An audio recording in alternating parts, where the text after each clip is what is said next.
Hi friends, welcome back to my YouTube channel. എൻ്റെ പേര് സിമിയ. ഇന്ന് നമ്മൾ തയ്യാറാക്കാൻ പോകുന്നത് കേരള ട്രഡീഷണൽ ആയിട്ടുള്ള അവൽ വിളയിച്ചതാണ്. അപ്പോൾ ഇതിന് ഒരുപാട് സമയമൊന്നും വേണ്ട. എല്ലാ ഇൻഗ്രീഡിയൻസും നമ്മുടെ കയ്യിലുണ്ടെങ്കിൽ നമുക്ക് ഈസി ആയിട്ട് തന്നെ തയ്യാറാക്കാൻ പറ്റിയ ഒന്നാണ്. ശർക്കരപ്പാനി ചേർക്കുന്ന സമയത്ത് നമ്മളൊന്ന് ശ്രദ്ധിച്ചാൽ മതി. വേറെ പ്രത്യേകിച്ച് ഒന്നും ചെയ്യാനില്ല.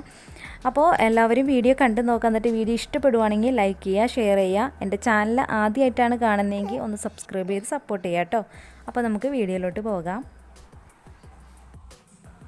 അപ്പോൾ ആദ്യം തന്നെ ഞാനിവിടെ എടുത്ത് വെച്ചിട്ടുള്ളത് അവലാണ്. ഞാൻ 4 ഗ്ലാസ് അവൽ എടുത്ത് വെച്ചിട്ടുണ്ട്. നമ്മൾ ഏത് പാത്രത്തിലാണോ അവൽ എടുക്കുന്നത് ആ പാത്രത്തിൽ തന്നെ ബാക്കിയുള്ള ഇൻഗ്രീഡിയൻസും എടുത്താൽ മതി കേട്ടോ. അപ്പോൾ ഞാനിവിടെ മെഷർമെൻറ്റ് കപ്പ് ഉപയോഗിച്ചിട്ടാണ് 4 ഗ്ലാസ് എടുത്ത് വെച്ചിട്ടുള്ളത്. ഞാൻ ഇവിടെ എടുത്തേക്കുന്നതെന്ന് വെച്ചാൽ കുറച്ച് പരന്ന ടൈപ്പുള്ള കനം കുറഞ്ഞിട്ടുള്ള അവലാണ്. ഇത് നമുക്ക് അംഗൻവാടിയിൽ നിന്ന് കിട്ടുന്നതാണ് കേട്ടോ. അപ്പോൾ അതുകൊണ്ടാണ് ഞാൻ വേറെ അവലൊന്നും വാങ്ങാഞ്ഞത്. കട്ടിയുള്ള അവൽ വെച്ചിട്ടാണ് അവൽ വിളയിച്ചത് ചെയ്യാനായിട്ട് ഏറ്റവും നല്ലത്. അപ്പോൾ ഈ അവൽ ഇരിക്കുന്നതുകൊണ്ടാണ് ഞാൻ ഈ അവൽ വെച്ചിട്ട് കാണിക്കുന്നത് കേട്ടോ. അപ്പോൾ 4 ഗ്ലാസ് മെഷർമെൻറ്റ് കപ്പിൽ ഞാൻ അളന്ന് വെച്ചേക്കുന്നതാണ്. ഈ മെഷർമെൻറ്റ് കപ്പിൽ തന്നെയാണ് ഞാൻ ബാക്കി തേങ്ങയും അതുപോലെ തന്നെ നമ്മൾ ശർക്കര ചീകിയതും എടുക്കുന്നത്.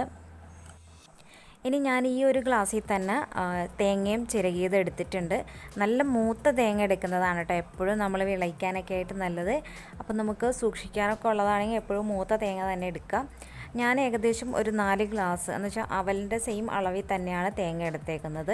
നമുക്കൊരു 5 ഗ്ലാസ് വരെ അതിൽ കൂടുതലൊക്കെ ചേർക്കാം. അത് നമ്മുടെ കയ്യിൽ തേങ്ങയുടെ അളവ് അനുസരിച്ചിട്ട് നമുക്ക് ചേർക്കാം കേട്ടോ. അപ്പോൾ ഉള്ളവർ അതനുസരിച്ചിട്ട് ചേർക്കുക. കുറവാണെങ്കിലും ഓരോരുത്തരുടെ ഇഷ്ടം പോലെ ചേർത്ത് കൊടുക്കുക. ഞാനിപ്പോൾ ആ അവലിൻ്റെ അത്രയാണ് ചേർത്ത് കൊടുത്തിട്ടുള്ളത്. ശർക്കര ചീകിയത് ഞാനൊരു 3 ഗ്ലാസ്സാണ് എടുത്തേക്കുന്നത് കേട്ടോ. അപ്പോൾ നന്നായിട്ട് മധുരം ഉള്ളതുകൊണ്ടാണ് 3 ഗ്ലാസ് എടുത്തേക്കുന്നത്. മധുരം കുറവാണെങ്കിൽ അതനുസരിച്ചിട്ട് നമ്മൾ കൂടുതൽ എടുക്കണം. അപ്പോൾ നമ്മൾ ശർക്കര എടുക്കുന്നത് അവലിനും അതുപോലെ തന്നെ തേങ്ങക്കും ആവശ്യമായിട്ടുള്ള ശർക്കരയാണ് എടുക്കുന്നത്.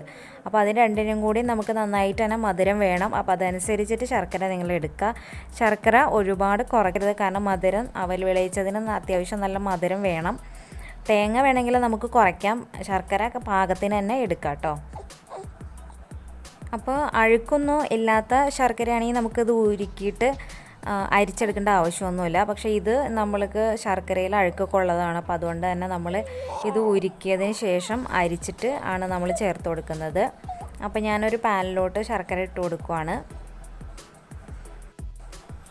ഈ ഒരു ശർക്കരയിലേക്ക് ഞാൻ 1 ഗ്ലാസ് വെള്ളമാണ് ഒഴിച്ചു കൊടുക്കുന്നത്. ഇനി നമുക്കിത് നന്നായിട്ട് ഉരുക്കി നന്നായിട്ട് തിളച്ച് വരുന്ന വരെ നമുക്ക് വെയിറ്റ് ചെയ്യാം. അപ്പോൾ ശർക്കര ഉരുകണ സമയം കൊണ്ട് നമുക്ക് മറ്റേ അടുപ്പിൽ അവലൊന്ന് വറുത്തെടുക്കാം കേട്ടോ. ഞാൻ പറഞ്ഞില്ലേ കനം കുറഞ്ഞ ടൈപ്പ് അവലായതുകൊണ്ട് തന്നെ ജസ്റ്റ് ഒന്ന് ക്രിസ്പി ആവാൻ വേണ്ടിയിട്ട് ഞാൻ ഒന്ന് വറുത്തെടുക്കുന്നുണ്ട്. കട്ടിയുള്ള അവലാണെങ്കിൽ നമ്മൾ വറുത്തില്ലെങ്കിലും അത്ര കുഴപ്പമൊന്നുമില്ല.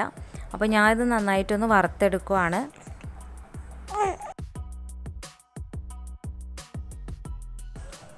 അപ്പോൾ ഇത് അത്യാവശ്യം ഒന്ന് ക്രിസ്പി ആയിട്ടുണ്ട്. ഒരുപാടങ്ങ് ക്രിസ്പി ആവണ്ട. ഇനി നമുക്ക് മാറ്റി വയ്ക്കാം. ശർക്കര ഇവിടെ നന്നായിട്ട് തിളച്ച് വന്നിട്ടുണ്ട്. അപ്പോൾ ഞാൻ ഈ ഒരു പരുവത്തിന് ഇത് ഇറക്കുവാണ് കേട്ടോ. പിന്നെ നമുക്കിത് ഈ വിളയിച്ചത് ഒരുപാട് 2 ആഴ്ച 3 ആഴ്ചത്തേക്കൊക്കെ നമുക്ക് സൂക്ഷിക്കണം എന്നുണ്ടെങ്കിൽ ഈ ശർക്കര ഒരു നൂൽ പരുവം ആവണ വരെ വന്നിട്ട് ഉരുക്കിയിട്ട് എടുത്താൽ മതി. നമ്മൾ വെള്ളം കൊണ്ട് ഇതുപോലെ നോക്കുമ്പോൾ ഇങ്ങനെ ഒരു നൂൽ പരുവത്തിന് ഇങ്ങനെ കാണണം. അതാണ് ഒരു നൂൽ പരുവം. അപ്പോൾ ഞാനിത് ഒരുപാട് നാൾ സൂക്ഷിക്കണമൊന്നുമില്ല, പെട്ടെന്ന് തന്നെ കഴിക്കാനുള്ളത് ഉണ്ടാക്കുന്നുള്ളൂ. അപ്പോൾ അതുകൊണ്ടാണ് ഞാൻ തിളച്ചപ്പോൾ തന്നെ മാറ്റിയത് കേട്ടോ. അപ്പോൾ ഇനി ഞാൻ മറ്റൊരു പാത്രത്തിൽ ഈ തേങ്ങ ഒന്ന് ജസ്റ്റ് ഒന്ന് വറുത്തെടുക്കുവാണ്. അവൽ വിളയ്ക്കാനായിട്ട് എപ്പോഴും നല്ല മൂത്ത തേങ്ങ എടുക്കാം കേട്ടോ. അതാണ് എപ്പോഴും നല്ലത്. നമുക്ക് കൂടുതൽ നാൾ ഉപയോഗിക്കണമെന്നുണ്ടെങ്കിലൊക്കെ. ഞാൻ ഇവിടെ എടുത്തേക്കുന്ന തേങ്ങ മൂത്തതല്ല. പിന്നെ നമുക്കൊരു വെള്ളത്തിൻ്റെ അംശമൊക്കെ തേങ്ങയിലുണ്ടാവുമല്ലോ, അതൊന്ന് ജസ്റ്റ് ഒന്ന് വറ്റിച്ചിട്ട് നമുക്ക് ചേർത്ത് കൊടുക്കാം കേട്ടോ. ഈ ഒരു സമയത്ത് വറുക്കുക, അല്ലെങ്കിൽ നമ്മൾ നെയ്യ് ചേർത്തതിന് ശേഷം വേണമെങ്കിൽ വറുത്തെടുക്കാം. ഞാൻ ആദ്യമേ അങ്ങ് വറുത്തുന്നുള്ളൂ. ഇനി നമുക്കൊരു പാനിലോട്ട് ഒരു 3 സ്പൂൺ അല്ലെങ്കിൽ ഒരു 4 സ്പൂൺ നെയ്യ് ചേർത്ത് കൊടുക്കാം. സ്പൂണല്ല കേട്ടോ, ടേബിൾ സ്പൂണിലാണ് ചേർത്ത് കൊടുത്തേക്കുന്നത്. ഇനി നമുക്കിതിലോട്ട് നട്ട്സൊക്കെ ചേർത്ത് കൊടുക്കാം കേട്ടോ. അപ്പോൾ അത് നിങ്ങളുടെ ഇഷ്ടം പോലെയുള്ള നട്ട്സുകളൊക്കെ ചേർത്ത് കൊടുക്കാം. ഞാനിപ്പോൾ ഇവിടെ ചേർത്ത് കൊടുത്തേക്കുന്നത് അണ്ടിപ്പരിപ്പാണ്. അതൊരു 2 സ്പൂൺ അണ്ടിപ്പരിപ്പ്. അതുപോലെ തന്നെ ഞാൻ പിന്നെ ചേർത്ത് കൊടുക്കുന്നത് കറുത്ത മുന്തിരി, പൊട്ടുകടല, എള്ള്, ഇതൊക്കെയാണ് ഞാൻ ചേർത്ത് കൊടുക്കുന്നത്. അപ്പോൾ നിങ്ങളുടെ ഇഷ്ടത്തിന് നിങ്ങളുടെ കയ്യിലുള്ള നട്ട്സൊക്കെ ചേർത്ത് കൊടുക്കാം. അപ്പോൾ ജസ്റ്റ് ഒന്ന് കളറ് മാറി വരുമ്പോൾ നമുക്കിതെല്ലാം വറുത്ത് കോരി മാറ്റി വയ്ക്കണം.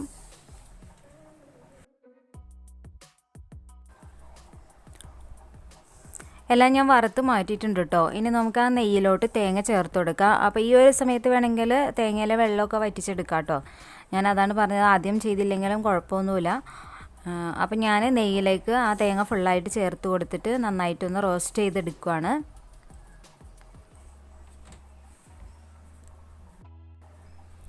ഇനി നമ്മൾ തേങ്ങയിലേക്ക് നമ്മൾ ഉരുക്കി വെച്ചിട്ടുള്ള ശർക്കര ഒന്ന് അരിച്ചിട്ട് ചേർത്ത് കൊടുക്കാം കേട്ടോ. ഞാൻ പറഞ്ഞല്ലോ അഴുക്കുള്ളത് കൊണ്ടാണ് ഇത് അരിച്ച് ചേർക്കുന്നത്. അപ്പോൾ ഈ ഒരു സമയത്ത് നമ്മൾ കുറേശ്ശെ ചേർത്ത് കൊടുക്കുക. അപ്പോൾ ശർക്കരപ്പാനി ഒരുപാട് ആവണ്ട. അപ്പോൾ ഞാൻ കുറേശ്ശെ ചേർത്ത് കൊടുത്താണ് മിക്സ് ചെയ്യുന്നത് ഒരുപാട് ആവാതിരിക്കാനായിട്ട്. പക്ഷേ എനിക്ക് കറക്റ്റ് ശർക്കരപ്പാനിയാണ് ഞാൻ എടുത്തിരുന്നത്, അതുകൊണ്ട് ഞാൻ ഫുള്ളായിട്ട് ഒഴിച്ചു കൊടുത്തു കേട്ടോ. ഇനി ഈ ഒരു തേങ്ങ ശർക്കര കിടന്ന് നന്നായിട്ടൊന്ന് വിളയിക്കണം. നന്നായിട്ടൊന്ന് തിളച്ച് ശർക്കര കുറച്ചൊന്ന് വറ്റണം. അതുവരെ നമുക്ക് വെയിറ്റ് ചെയ്യണം. ശർക്കര നന്നായിട്ട് തിളച്ച് അത്യാവശ്യം ഒന്ന് കുറുകി കഴിയുമ്പോൾ നമുക്കതിലോട്ട് 1.5 സ്പൂൺ ഏലക്കാപ്പൊടിയും അതുപോലെ തന്നെ 1/2 സ്പൂൺ ചുക്കുപൊടിയും കൂടി ചേർത്ത് കൊടുക്കാം കേട്ടോ. പിന്നെ നിങ്ങൾക്ക് ജീരകത്തിൻ്റെ ടേസ്റ്റ് ഇഷ്ടമാണെങ്കിൽ ജീരകം പൊടിച്ചും ചേർത്ത് കൊടുക്കാം. ഞാനിപ്പോൾ ജീരകം പൊടിച്ചത് ഇതിൽ ചേർത്ത് കൊടുത്തിട്ടില്ല. അപ്പോൾ ഞാനത് വീഡിയോയിൽ കാണിക്കാൻ വിട്ടുപോയിട്ട് ഞാൻ അതാണ് പറഞ്ഞത്. അപ്പോൾ തേങ്ങ ശർക്കരയൊക്കെ കുടിച്ചതിന് ശേഷം നമുക്കതിലോട്ട് അവൽ ചേർത്ത് കൊടുക്കാം. അവൽ ചേർക്കുമ്പോൾ ഞാൻ ഫ്ലെയിം ഓഫ് ചെയ്തിട്ടാണ് കേട്ടോ അവൽ ചേർത്ത് കൊടുക്കുന്നത്. അവൽ ഇനി വെന്ത് പോവണ്ട. അപ്പോൾ നമുക്ക് ഫ്ലെയിം ഓഫ് ചെയ്തിട്ട് ആ ഒരു നല്ല ചൂടൊന്ന് മാറിയിട്ട് നമുക്ക് അവൽ ചേർത്ത് കൊടുത്താൽ മതി. ഇനി നമ്മൾ ഈ ശർക്കരയിൽ നന്നായിട്ട് യോജിപ്പിച്ചെടുക്കുക. അതാണ് അടുത്ത പണി എന്ന് പറയുന്നത്. നന്നായിട്ട് യോജിപ്പിച്ച് ശർക്കരയും തേങ്ങയും അവലും കൂടെ നന്നായിട്ട് മിക്സ് ആവണം. എല്ലാ സൈഡും ഒരുപോലെ മിക്സ് ആവണം. അപ്പോൾ നമ്മളിവിടെ നന്നായിട്ട് തന്നെ മിക്സ് ചെയ്തെടുത്തിട്ടുണ്ട്. കണ്ടല്ലോ, ഈ ഒരു പരുവാണ്. ഇത് നല്ല സോഫ്റ്റ് ആയിരിക്കും. അതുപോലെ തന്നെ പിറ്റേന്നത്തേക്കൊക്കെ ആവുമ്പോൾ നന്നായിട്ട് ക്രിസ്പി ആവുകയും ചെയ്യും. ഒരുപാട് ക്രിസ്പി ഒന്നും ആവില്ല. നമ്മൾ ആ ശർക്കര കുറച്ച് കട്ടിയാവും. ആ ഒരു വെള്ളത്തിൻ്റെ ആ ഒരു ഇത് നന്നായിട്ടൊന്ന് വലിയും. ഇത് നമ്മളിതിലോട്ട് ചേർക്കേണ്ടത് നമ്മൾ എടുത്ത് വെച്ചിട്ടുള്ള നട്ട്സാണ്. അപ്പോൾ ഞാൻ ഞാൻ ഇതിൽ കാണിച്ചില്ലായിരുന്നു. ഞാൻ ചുമ്മാ ഡ്രൈ റോസ്റ്റ് ചെയ്താണ് എടുത്തത്. അപ്പോൾ ഞാനിതിലേക്ക് വെളുത്ത എള്ളാണ് കേട്ടോ ചേർക്കുന്നത്. നിങ്ങളുടെ കയ്യിൽ കറുത്ത എള്ളൊക്കെ ആണെങ്കിൽ അത് ചേർക്കാം. എൻ്റെ കയ്യിൽ ഉണ്ടായിരുന്നില്ല, വെളുത്ത എള്ളാണ് ഇരുന്നത്. അപ്പോൾ അതുകൊണ്ടാണ് ഞാൻ വെളുത്ത എള്ള് ചേർക്കുന്നത്. ഏതാണെങ്കിലും ഒരേ ഗുണം തന്നെയാണ്. അപ്പോൾ നട്ട്സ് ഓരോരുത്തരുടെ ഇഷ്ടം പോലെ എത്രയാണെന്ന് വെച്ചാൽ ചേർക്കുക.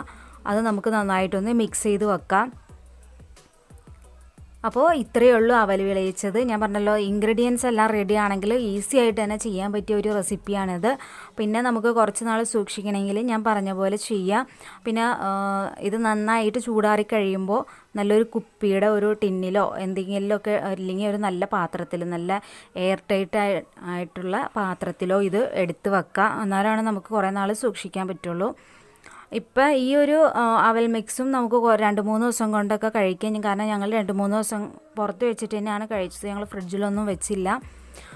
അപ്പോൾ എല്ലാവരും ഈ ഒരു റെസിപ്പി ട്രൈ ചെയ്ത് നോക്കുക. എന്നിട്ട് നിങ്ങളുടെ ഫീഡ്ബാക്ക്സ് അറിയിക്കുക. ഇഷ്ടപ്പെടുവാണെങ്കിൽ ലൈക്ക് ചെയ്യുക, ഷെയർ ചെയ്യുക. എൻ്റെ ചാനൽ ആദ്യമായിട്ടാണ് കാണുന്നതെങ്കിൽ സബ്സ്ക്രൈബ് ചെയ്ത് സപ്പോർട്ട് ചെയ്യുക. അപ്പോൾ ഇനിയും ഇതുപോലുള്ള വെറൈറ്റി റെസിപ്പികളൊക്കെ ആയിട്ട് വീണ്ടും വരാം. അതുവരെ ഓക്കെ, ബൈ, താങ്ക് യു.